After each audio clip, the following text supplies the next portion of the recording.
Great. So, good afternoon to all of you, fellows, members, students, and other stakeholders of Chartered Institute of Bankers Ghana. You're welcome to the Time with CEO series. Chartered Institute of Bankers Ghana, our mandate is to promote banking education and regulate the practice of the banking profession in Ghana. Part of that mandate is to bring awareness and provide thought leadership events. Today, we are extremely privileged to have the MD of GCB Bank, who is also the president of Ghana Association of Banks, joining us today. Kofi, you're welcome. Thank you very much, Robert. It's a pleasure to be here. Extremely delighted to have you. Good. GCB, we know, is our bank for life, right? The bank that banks the local economy, the bank that banks our nation. I know recently I've been hearing dominance as an agenda. What is the story? Your own story to the bank in terms of journey, but also since you got here, what have you and your leadership team been focusing on? Thank you, Robert, and to many listeners and students and bankers, my colleagues and seniors, it's a pleasure to be here doing the premiere edition, I guess, of the series, and I'm happy that we've been able to pull it all together.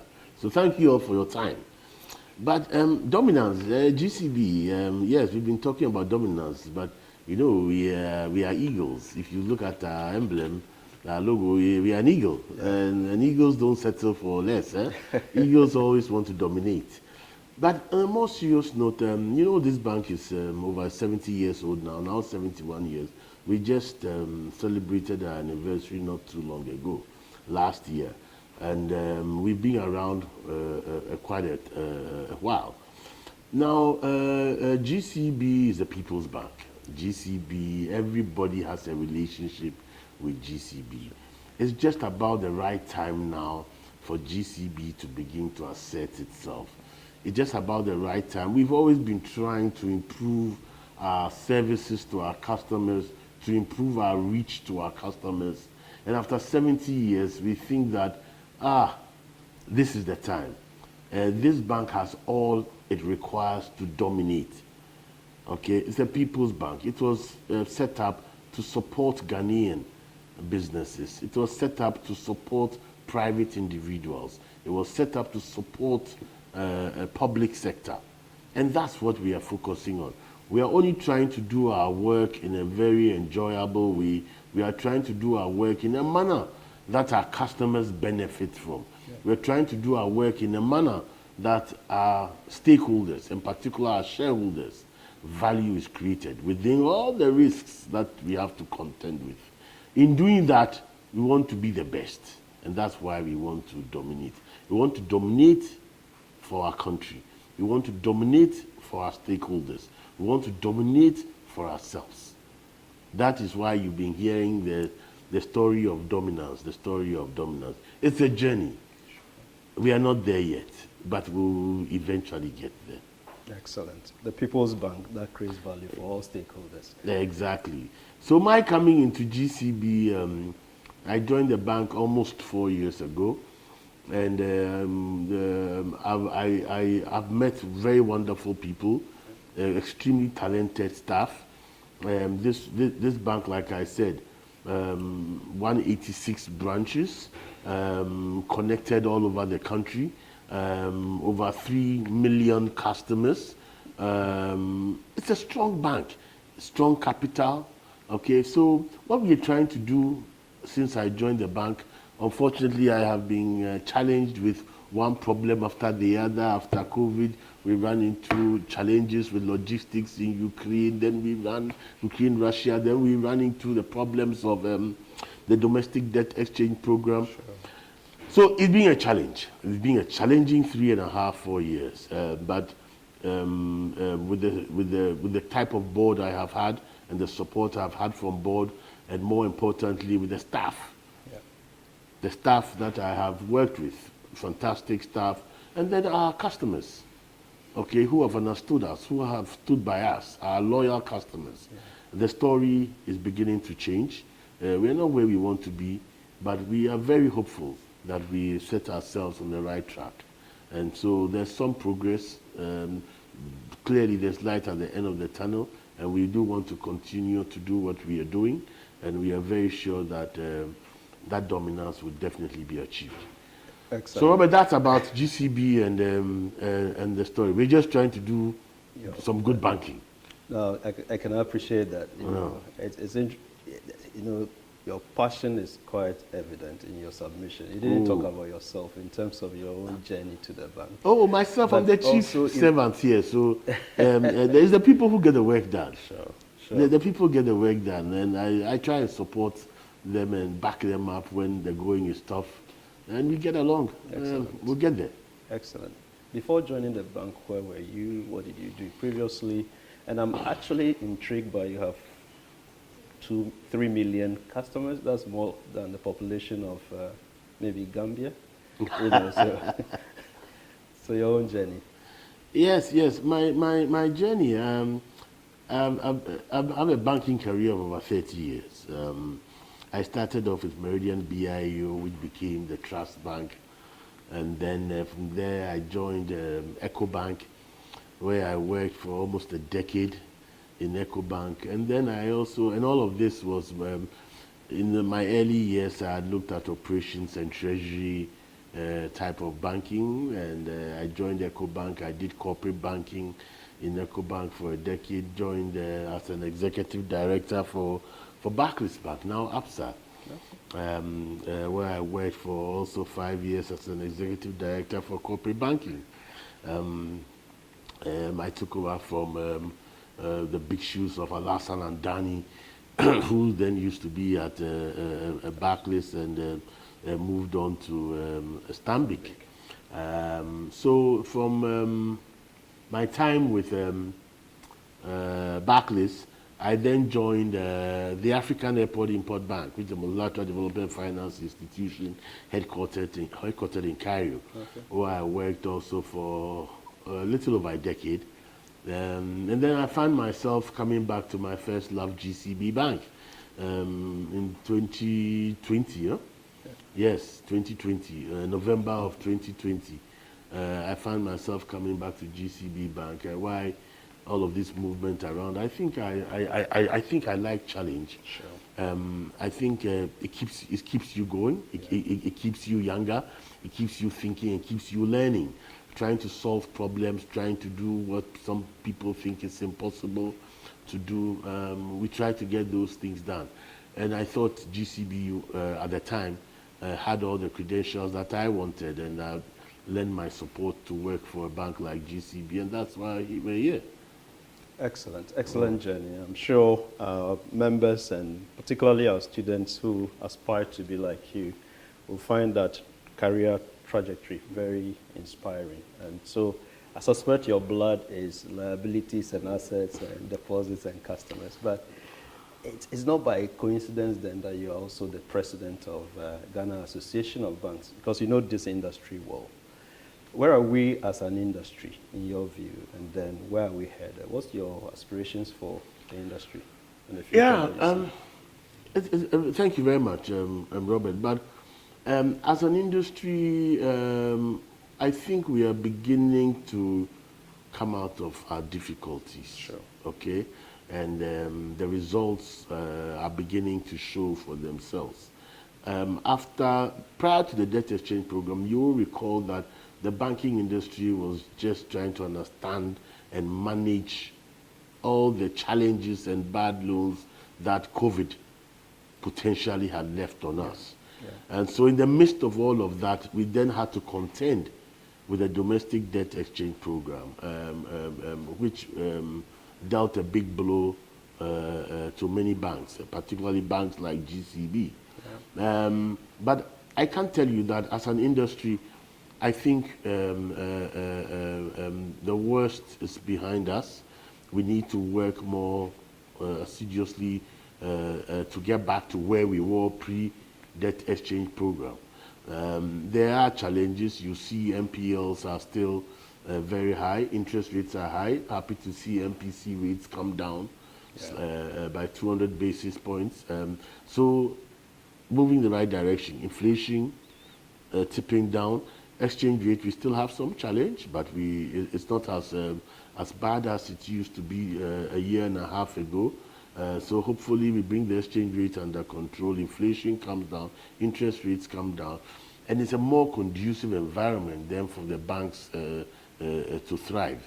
Yeah. Today we are challenged in lending because interest rates are high. Most businesses will not be that viable if you lend. And so as interest rates come down, it creates an environment for banks to lend. So we are not totally out of the woods yet, but we are moving in the right direction. I think we are moving in the right direction. The extended credit facility of the IMF will also cushion us and give us time to sort out a few things. Sure. Monetary policy-wise, the governor is in charge, doing all the things that they have to do. And on the fiscal side, the Treasury, Ministry of Finance are also handling that. Once the two work in unison, once they work together, once we focus on an agenda, we stick to it and we are disciplined around it, I think the economic environment will definitely improve, and then the banks will come in stronger. For me, my mandate now is to try and work with our regulator, banking regulated industry. Yeah. So it's to work with the governor, work with the Bank of Ghana, and make sure that we carry them along, they carry us along, we walk hand in hand. We've walked down this tightrope over the last 2 years, a very slippery and difficult road. But I'm happy to say that we held each other's hands, and a lot of progress has been made. I do anticipate that we'll go into the next year also working very closely with the central bank and making sure that we get the right environment. Lots of directives keep coming out. They engage us, we engage them. We don't always get what we want, but we let them know what it is. And I think in that collaboration, we should see the banking industry bounce back to what it was like before the debt exchange program. Excellent. I hear two words. One is partnership and collaborations. The other is disruption. So I'll come back to disruption. But I totally agree with you that, in the financial services space, certainly we need a regulator. We do need the regulated, and I think we need the educator. I think that's where CIB Ghana comes in. So all of us must work together in collaboration to drive the industry forward. I think that's the first thing I'm hearing. Mm-hmm. The second is our industry has been disrupted significantly. If you look back from sector cleanup to COVID to DDEP. So we know what has happened. I'm not too sure what will happen next in terms of horizon risks. And there's always something around the corner. From where you sit, what are the things that we need to start preparing for? How do we navigate the next horizon risk? And what horizon risk do you see? I wish I knew. I wish I knew, but like we saw with COVID, nobody expected it. Yes. And it happened. So these risks will always occur. Disruptions will always occur. Today, many banks have put their risk frameworks together, mm-hmm. and they have provided for risks that are untoward. They are provided for risks that are like sudden risks, things that will just suddenly disrupt you. Yeah.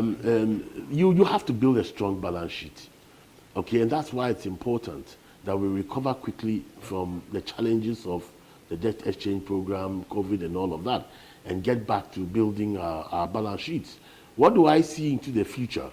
I can't tell you what disruption will come. What we know now is the normal business disruption. Fintechs are disrupting retail and commercial banking, and that's going to happen. I mean, that's not going to stop. It's going to happen. Banks will have to adapt, learn how to collaborate, and move banking to more digital platforms, and build ecosystems within which they can create products and services for the comfort of their customers. But capital becomes a critical agenda. Okay, capital. In all of these things that have happened, the key variable in there has been capital. Yeah. Okay, you want to do technology is capital. Okay, you have NPLs on your books is all about capital. The debt exchange program itself consumed a lot of capital, and banks are trying to come out of that. So what do I see down the line? I'm not sure whether it's a risk, but I see down the line potentially, I don't know, but I can see banks being asked again to bump up capital down the road. I mean, if you look at the exchange rate and you look at where banks sit today, of course, banks have some forbearance from the Bank of Ghana to go through this difficult time on capital. But there comes a time when the forbearance is all wound up. And when it's wound up, you need to make sure your banking system remains healthy. Remember that the banking cleanup happened not long ago. Yep. And then we've had the domestic debt exchange program, all about banks again. Where does it leave us? The realistic thing is to look at our capital. And if you look at capital, the right thing is probably for me on the wall. That the not too distant future, potentially, you could see banks being asked to recapitalize. Excellent. No, I like the way you've talked about capital. And as I suspect you're looking at the regulatory capital, but also the economic capital. And let me be quick to add that maybe the human capital as well. I suspect they all must come together for us to drive the industry forward. So just on the back of that, it appears, though, in spite of all the challenges, the industry continues to grow. I've looked at the numbers on the asset side, on the liability side. I think we are doing well. However, there are customer-related issues. I think NPLs are rising. Bank of Ghana fraud report recently suggests that staff fraud cases may be in volume, but also in value. Your view from the GAB perspective, how do we address some of these issues? How do we? Yeah, it's worrying. I mean, the governor spoke about it at the AGM of the Ghana Association of Banks a couple of weeks ago. Yeah. The report is out. The most important thing in that report is not that there's just fraud, but that much more of that fraud is being perpetrated by staff of banks. Yeah. I think banks have that responsibility to do more training for their staff, to alert their staff. Banks are automating their back offices. They are putting systems in place to throw up fraud. They are doing more monitoring. And we need to do all of these things because, now that we are getting digital, okay, we are also opening up to the rest of the world. And cyber risks also become more prevalent. And we expose ourselves. If you don't have the right systems in place, then you could be found wanted. So we really need to spend time with our staff, training them, making them aware of what to look out for so they can see when other staff are perpetrating fraud and they can probably stop it. But it's of concern. We think training, we think taking them through regular anti-money laundering procedures and anti-fraud procedures, regularly taking staff through, sharing information with them very openly, and last but not the least, persecuting those who commit fraud. Okay, if it happens, you've got to take things a little more serious and persecute them. I think if people are held accountable, people are jailed eventually for perpetrating fraud. People think that the banks will sit on it when it's tough, but we don't really sit on it when it's tough. We do what we have to do. We work with the police, we work with the security agencies. The rule of law must work. So we will push as much as we possibly can. We are trying very hard. If it's staff, well, we'll deal with it like any other a person who perpetrates a fraud on the bank. But what can you do? Fraud, you put systems in place, you put governance systems in place, you make it more difficult for people to perpetrate fraud, you monitor more closely, and when it happens, there must be some consequence. And we'll continue to pay attention to that. But the more you go digital, the more you open up yourselves with the external world, the more fraud is likely to occur. Yeah. Okay, you become vulnerable, and that's why you got to put the right systems in place and the right protection around the systems and platforms that you are deploying. So, the governor is right. It's of concern. All banks are concerned about it and are working very hard to try to control fraud from time to time. So, no, thank you very much. I think what I'm hearing, there's a need for training and maybe certification, which is building capacity and building the competencies. But I'm also hearing there must be consequence. So those are two C's. Perhaps what we also need is character, which is the ethics. So I'll come back to you on the ethics in terms of how we raise the standards. So to our fellows, our students, our members, and other stakeholders who have joined us, we are having a very interesting conversation with Mr. Kofi Adomaku, the MD of GCB Bank, but also he is the president of Ghana Association of Banks. Kofi, once again, thank you. Thank you. On the ethics side, which is really what the Institute is also focusing on in terms of saying, how do we develop trusted professionals for the industry? How do we put ethics high on the agenda of banks and bankers? And certainly, how do we become the leadership and talent engine for our industry? Collectively, from where you sit, how do we raise the standard on ethics, which is the character, ability to do the right thing, even when no one is watching? Because you can put all the systems in place. It takes two people to collude, and something then goes wrong. How do we put professionalism in what we do? How do you ensure that we even have the courage to challenge the wrong thing when we see one being done?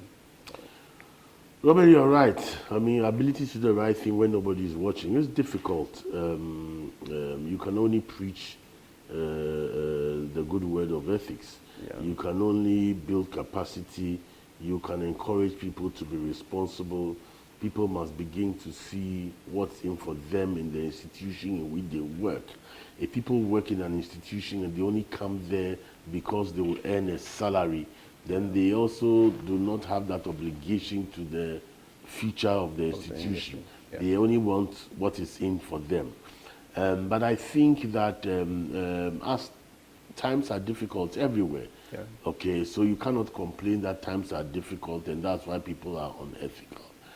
When it comes to ethics, I think it's about building capacity, educating people, regularly showing why good ethics are essential, training people, letting them go through programs on a very regular basis, and making them see the values and why it is important to be ethical.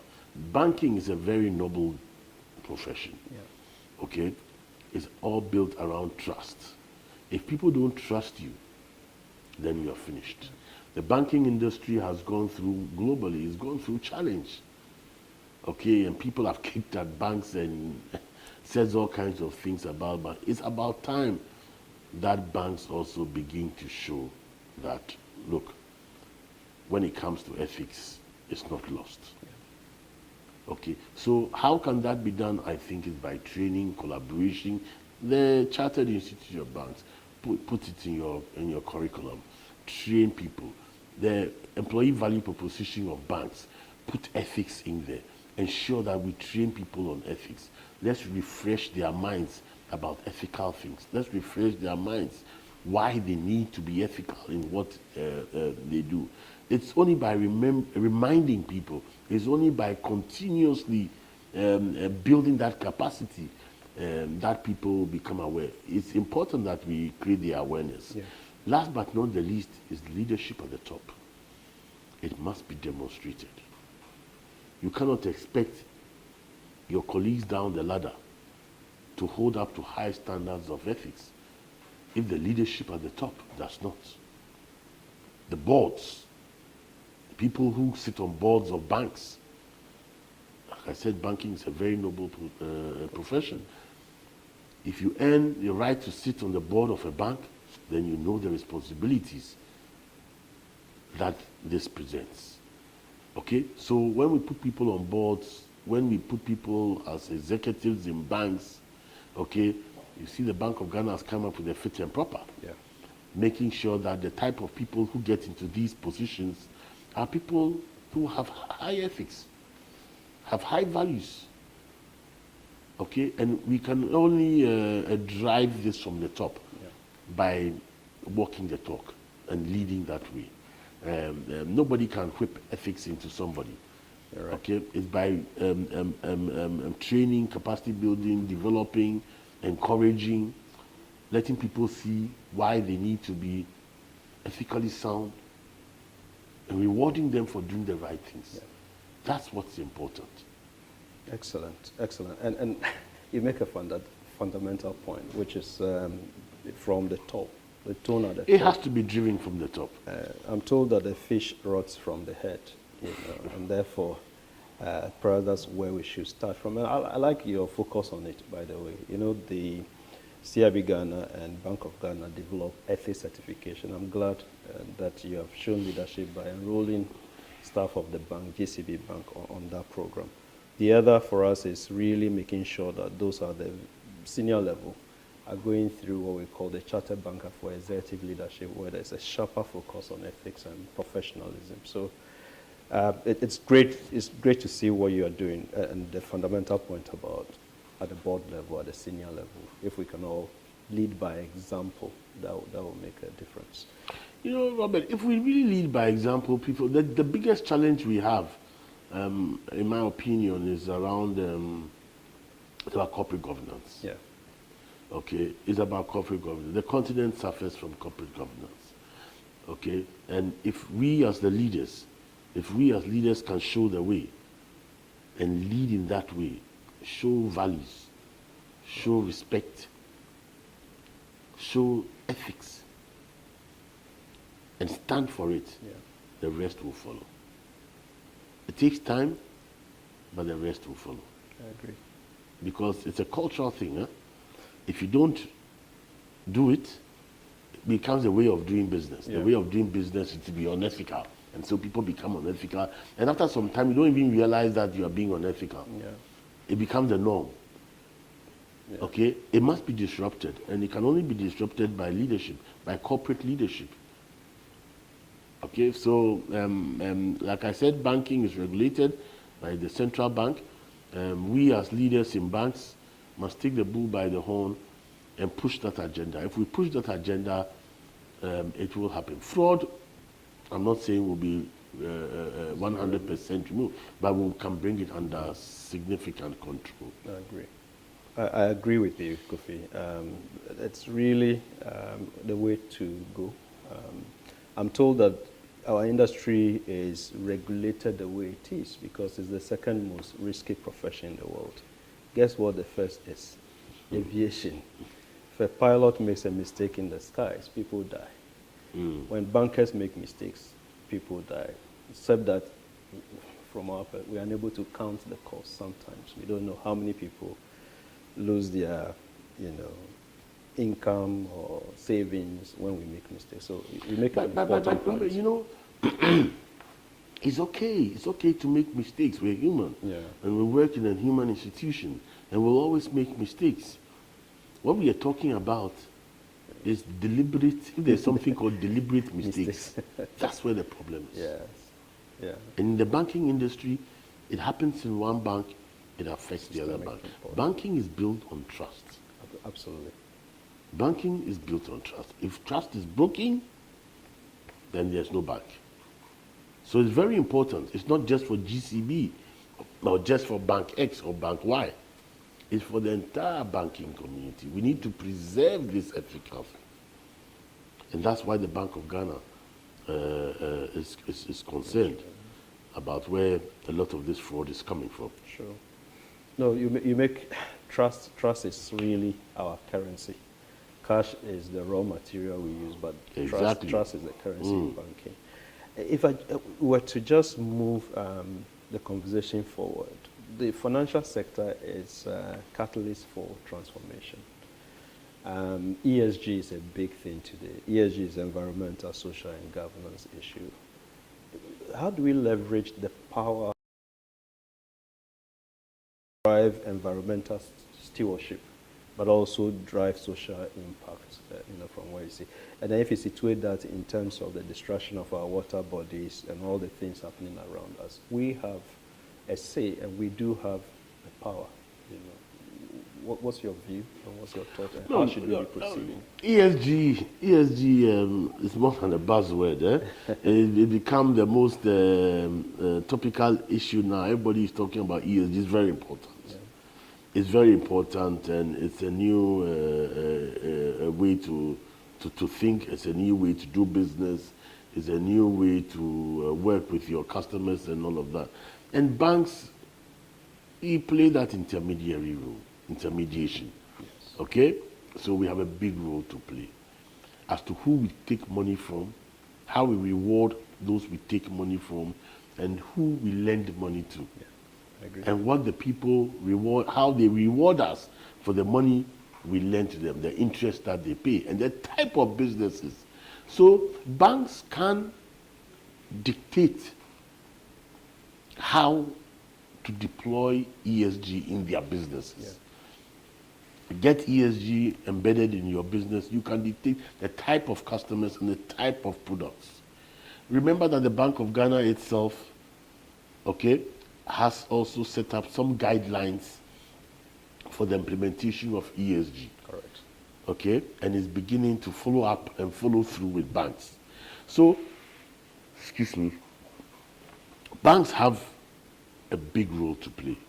I mean, we control quite a bit of assets in any economy. Yeah. Okay, and the deployment of those liabilities into those assets, banks have a role to play in deciding how that happens. So if it is that you are a bank and you have embedded ESG in your operations, then I think we can leverage on that. And ESG is not only for a thing for Ghana. Yeah. It's becoming global. Okay, even in sourcing funding for banks, the type of banks today, everybody is asking, what's your ESG policy? What are the guidelines you're deploying? How is ESG working in your bank? How does it fit into your risk appetite? So clearly, ESG sounds like a buzzword today, but I believe that it's come to stay. And the banks are going to take advantage of it. They are going to deploy it in their operations. Sure. It's going to be part of their DNA, because at the end of the day, it's about the environment. Yep. It's about social, the way we live, gender issues, and all of that, and it's about governance. Absolutely. So ESG is extremely important. It's extremely important, and if banks take the opportunity to embed it in their risk appetite, if they embed it in the way they do business, that would be a good way of leveraging on ESG to improve the world for everybody. Excellent. What I'm hearing you say is that ESG is not a buzzword anymore. You have moved the conversation from compliance to risk management, but also to the opportunities, because this presents opportunities for banks as well. It does. That's what I'm hearing. It does. And for banks like GCB, it's an interesting opportunity. I mean, we operate in markets in Ghana, in areas and districts where other banks will not want to be, because on the face of it, it's not profitable. But we go in there to create an environment that makes it useful for doctors, teachers, security agencies to want to work. So in many places, we are the only bank there. But we are creating that intermediation. We are creating that financial inclusion. We are creating that opportunity for livelihoods in those areas. Yeah. And so we see it as an opportunity. We've taken advantage of it. We've embedded it into our processes and our systems. It's being implemented. We are recruiting people who understand this business to help us do it. And we are working close with the Bank of Ghana to make sure that GCB is an ESG compliant bank. And I know that many other banks are doing the same. Many other banks are taking advantage. working with other development finance institutions and multilateral agencies, consultants, to make sure that ESG is embedded in their operations. Excellent. And for us at the Institute, this is really important. So beyond our flagship ACIB curriculum, where we have ethics and sustainability as models, we've also gone ahead to create an ESG certification program. We've done that with the help of IFC and EPA. So that program is currently, and I'm glad to say that we have close to 40 people on the first cohort. The second cohort is just about starting. Yeah, that's interesting. But we need to also push it further. You know, we need to all collaborate. The financial institutions, the central bank, the mainline government. We need to collaborate more and talk and talk more because it like I said, it touches on so many other things. Absolutely. You are talking about pollution into our water bodies and all of that, and you could be financing somebody, and for all you know, what you're financing is poisoning somebody else. Yeah. Okay, so we need to put this whole thing together to make sure that we are really doing the things that we should do. Fossil fuel, people will complain, carbon dioxide emissions and all of that. But yes, we are a developing country, we're an emerging market country, and some of these things will happen. It's important that we have our governments also in the loop, and we really align as to what we want to do within the scope, okay, of ESG for banks and other non-banking financial institutions. Today, banks are working very well with the Bank of Ghana. The sustainable banking principles. Exactly, but under the sustainable banking principles. But how about Ministry of Petroleum? How about MPA? Banks are still financing, which is good for us to do. But we need to really sit and agree and know where the benefits are and know how some of these things that we finance, how we protect the ESG factor and all of that. Absolutely. No, you make an important point. It will take, again, collaboration to drive this forward and also contextualize it and say what are the real challenges that we have and how do we take advantage of ESG but solve our practical challenges in our communities. And I like what you're doing in terms of the financial inclusion in the rural communities. And I think that's really cool. Yeah. I'm going to, I think we are about wrapping up. You know, this is getting very interesting. I know you are passionate about the disruption that technology brings. And more importantly, the future bank and the future banker, how that will look like.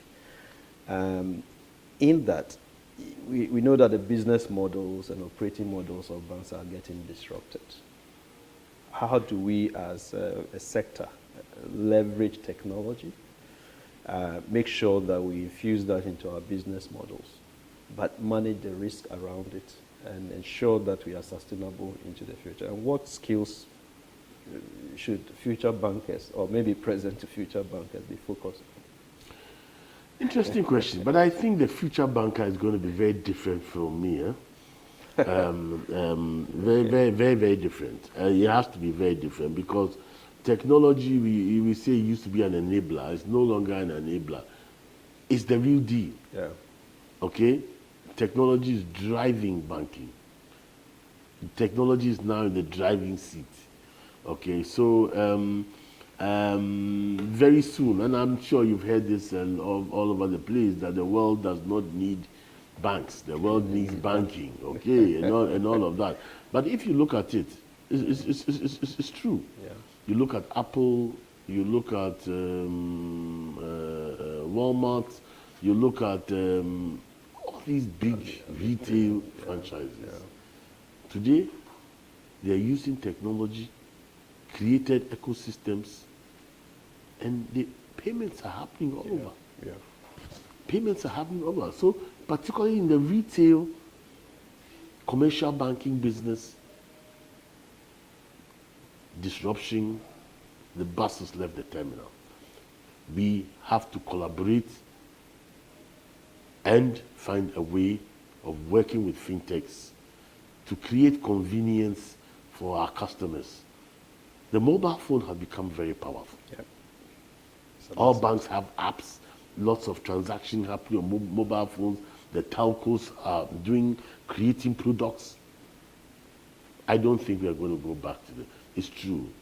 Brick and mortar banking in Africa will take some time, but it will fade out. The type of banker we need today is a different type of banker. It's somebody who understands data. It's somebody who can analyze data. With AI, now, so many things are possible. Yep. So we will be looking at, in the future, we'll be looking at bankers who will not come and sit in traditional banking business buildings like this to do the business of banking. It's all going to be driven by technology. Okay. It's going to be driven by those who have data, those who can analyze data, derive insights from data, create products, approach your customer with a solution before the customer even thinks about that solution. It means you have to know your customers very well. Yeah. You have to have enough information on your customer so you can predict the future of your customers. Correct. And that is why institutions like you should start asking yourselves, is your curricula fit for purpose? Today, maybe yes. What about tomorrow? Yeah. Because banks will be looking for a different type of person. And will the CIB be what they are looking for? It depends on what it entails. I agree. It depends on what it entails. So I think the future of banking, there will always be banking, yes, but it won't be done the same way as banks are doing it today. Done more convenient, more on your mobile phone, lots of data, wealth management, all done. People borrow, lend money, pay back. Everything is done on the mobile phone. Sure. And you will need people who have a good technology mindset, people who can analyze data, people who can derive the right insights, okay, and look into the future and predict where the business is going to go. I think the retail business is going to be extremely interesting. And Africa is going to be not left out. We're going to be part of it. And when you look at Africa, with all this agenda trying to get onto the CFTA and all of that, then you can see how these things are potentially going to be explosive. That leads to the talk of Pan-African banks and why all the banks in Africa are all looking at Africa as one piece. Eventually, Africa will be left for African banks because we understand the risk in Africa better. I agree. Okay, most of the foreign banks will have limited business in Africa, and Africa will be left for African banks. We will look at Africa from a Pan-African perspective, and it's all going to be driven and powered by technology. It's interesting. That's yeah, it's interesting. Sometimes you think about it, it gets a little scary, but it shouldn't be scary. It should rather motivate us and get us thinking ahead, because the time is moving extremely fast. I agree. And to be honest with you, recently I was trying to look at an investment. I profile myself, on the mobile now. So just did the investment appraisal. Something that you typically have walked to a wealth manager is certain, and just profile myself. The second is at the institute recently we ran how do you leverage AI in your risk management portfolio? And that was quite interesting. We also discovered, and so I think I mentioned before that we've just redesigned our curriculum, the ACIB curriculum, to make it more fit for the future and certainly for the present. And we are focused on digital, AI, artificial intelligence, and all anything in between. We discovered that traditionally we would have asked people to write books for us so that we can use to. We heard about ChatGPT, and we got a professor based out of Oxford to give us some training in how to use it. We wrote all the books in a record time. But what we discovered then was you need to validate what ChatGPT is giving you, what AI is giving you. So you need human beings, but not at the research level, but at the critical thinking and review, people who can challenge what AI is giving you. So the skills have kind of moved from writing books to reviewing to challenging and asking the right questions. So that's the No, you're critical right. thinking. You're right, and you must be thinking like that because things are changing very fast. And I like what institutions like yours and the Bank of Ghana are responding, catching up with banks and understanding where banks are going and realizing that if you are the regulator and you are the educator, then you have to understand where the markets are going, where technology is going. Prof. Otego has a beautiful picture of a bridge being built somewhere. The river dries up and the engineers and the politicians are talking and talking and talking, and eventually they build a bridge. But when they build the bridge is a bridge nowhere because the river is diverted. Absolutely. Okay, when the river dried up, they build the bridge. Okay, and you build a bridge when the river is dried up, thinking that the water was going to go through here. But they find out that when the water comes back, it's on the other side, and the river and the bridge is on another side. I think that's Honduras, right? In Honduras, exactly. Correct. So I think the time is now to gauge the market, to see where banks are going. Look at the types of people that are going. I'm telling my team, I'm telling my staff, we need to change. We need to build new skill sets. We need to change the mindset. The mindset of yesterday is not going to take us where we want to go tomorrow. Okay? So I have to invest in my people. Yeah. I have to change the way they think. I have to change the skills they require. They need to understand why they need these new skills. Myself, I'm changing. Okay? So it's going to be interesting. I mean, it's exciting. New challenges, new things, new ways of working, new ways of doing banking. But I think we are ready and up to the task. Excellent. You make an important point. The mindset, the skill set, and maybe the tool set would have to combine to effectively drive us forward. I think this is about where we are going to wrap up, but I want to get one more, your view on if you were advising your young self, Kofi Adumaku, you were advising yourself, you're at the start of your career, what would you be saying to yourself? And therefore, my students, strategy of bankers students who are preparing to become bankers, what's your advice? So it would be good to get your thoughts and maybe your closing comments for that matter. Well, I think, look, I keep saying I've done banking all my life. I trained an agricultural economist, but ended up in banking. And I've done banking all my life, and it's a very rewarding and a pleasurable job to do. You get a lot of pleasure from helping people solve their financial problems. You get a lot of pleasure for creating value and for seeing things work, things that people thought won't work, from seeing those things work. I think for the young bankers, I think people must be patient. I find out that the youth are really in a hurry, man. They are really, really in a hurry. And whilst it's good to be in a hurry, I think you need to have some patience built up in. Build yourself, cut your teeth, understand what you're doing. Have an open mind. Learn new things. The way the world is today, learn new things because there's opportunity everywhere.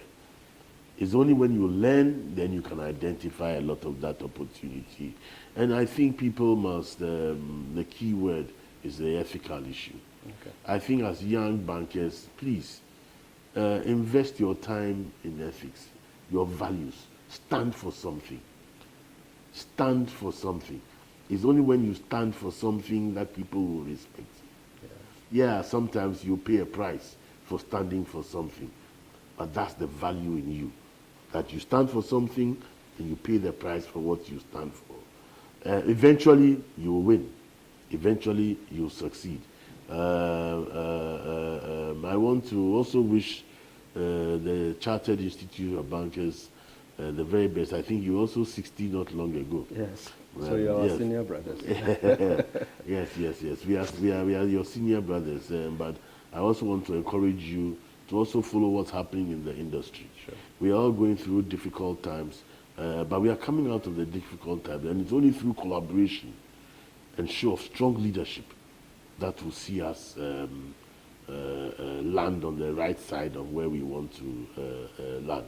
So I think there's a bright future for bankers. It will be banking in different ways. It won't be the old way again, but there's a lot of opportunity in banking. I think people must invest in themselves. People must learn, build networks, and build more bridges. Yeah. One thing we don't do well enough is that we don't network enough. We're sitting here in Accra, and all our network is only in Accra. We don't network with people in Nairobi, in Kenya, and in Lagos, in Sudan. We don't. And so it makes life very constrained and small. As young people, network. Okay? Network more out of Ghana and focus. If you focus and you network, you set yourself ambitious targets and push yourself to meet those targets, you will see that you will, and you'll be very, very successful. So, Robert. Excellent. Thank you. That's all I can say. No, this is brilliant. Maybe let's do this again. We should find some time and do it again. Thank you very much. Thank you. No, thank you so much for giving me the opportunity. No, thank you. So, to our members and to our fellows, students and other stakeholders, we've had very exciting, interesting conversation, thought-provoking conversation with Kofi Adumaku, the MD of GCB Bank, our bank for life, and who is also the president of GAB. He said a number of things. My job is not to summarize that, but to everybody out there, ethics is important. Having the right mindset is important. He's talked about capital in different shapes and form. I think the last bit is patient capital. We must all have some. And even more crucially, we should invest in ourselves. We are in a period of high perishability of knowledge. What was great yesterday, today is perhaps an average. And I think there's an equation I saw, which is L, your L, which is learning, must be greater than the rate of change and the rate at which your competitors are learning. And for me, that's important. Your L must be greater than C square. On that note, thank you for joining us. We look forward to having you again at our next Thought Leadership event. By the way, in the month of October, Chartered Institute of Bankers will start our Bankers Week celebrations. And the theme is Resilience in the Financial System, Navigating Horizon Risks. We'd expect that you join us. There's the financial literacy. Just this Saturday, we have the health walk starting at the Institute at 6 a.m. Please join us. And then we'll go to secondary schools and teach our younger brothers and sisters who are betting and thinking that that's an investment, gambling with their school fees. Our job as bankers is to go and educate them. Then we have the conference, which is the National Banking and Ethics Conference. We have Governors Day, and we have a thought leadership coming up on climate change and climate funding. We look forward to seeing you next time. Thank you very much. Thank you. Thank you. Thank you both. Thank you.